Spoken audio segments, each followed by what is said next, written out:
Le soleil cognait avec insistance contre les carreaux de la fenêtre. Cette lumière inondait la petite chambre de Nathanaël, réveillant les couleurs douces d'une tapisserie fanée. Un rayon chaud s'était étiré jusqu'à son lit, caressant ses paupières. Elle ouvrit les yeux, puis, pleine d'énergie, elle bondit hors des draps. Sous ses pieds nus, le parquet craqua.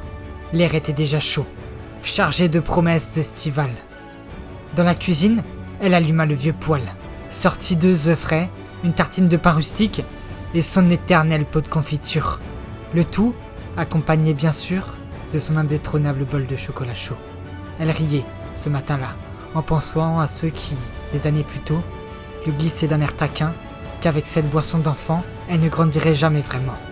Et ils avaient peut-être raison, car ce matin-là, elle se sentait légère, libre, presque intemporelle. Le ciel était d'un bleu insolent, vibrant au-dessus des cimes des arbres, et la journée s'annonçait comme un nouveau chapitre à écrire, sans souci, sans peur, sans cri. Après avoir lissé les draps et refermé ses volets à moitié, elle attrapa son panier d'osier et prit le chemin de la rivière. Le sentier serpentait entre les fougères. La rivière murmurait doucement, limpide et fraîche. L'eau glissait entre les pierres comme un secret bien gardé. Elle y plongea son linge avec précaution, observant les reflets dansant sur le tissu. Et les bruits de la forêt semblaient avoir retenu leur souffle, comme si tout le monde voulait lui laisser ce moment de grâce. Rien que pour elle. Elle souriait sincèrement, ce jour-là.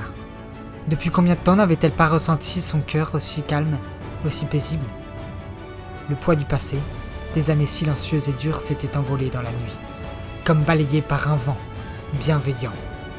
Elle avait appris à vivre doucement, en retrait, comme une note discrète dans une grande partition, comme un soupir, dans une mélodie de Chopin.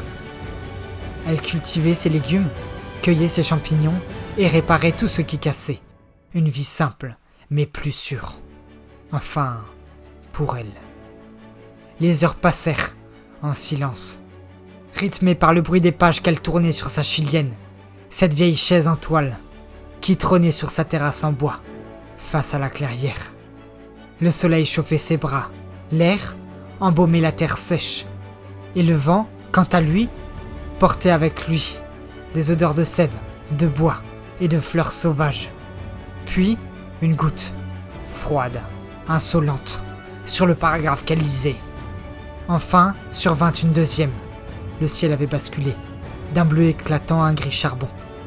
Soudain, le tonnerre gronda, lointain, comme un avertissement. Elle referma vivement son livre, attrapa sa tasse encore tiède et courut à l'intérieur.